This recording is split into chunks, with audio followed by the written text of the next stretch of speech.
जय श्री कृष्ण। आज पुनः हम लोग गीता के पहला अध्याय से 28वां श्लोक से लेकर 31वां श्लोक तक सरल विधि से बोलना सीखेंगे। कृपया परयाविष्टो विषेदन्निदमब्रवीत्। अर्जुन उवाच दृष्ट्वेमं स्वजनं कृष्ण युयुत्सुं समुपस्थितं। सीदन्ति मम गात्राणि मुखं च परिशुष्यते। वेपथुश्च शरीरे मे रोमहर्षश्च जायते। गाण्डीवं संसृते हस्त्वा तक्षैव परिदह्यते।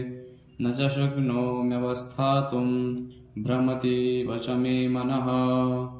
निमित्तानि च पश्यामि विपरीतानि केशव। न च श्रेयोऽनुपश्यामि हत्वा स्वजनमाहवे।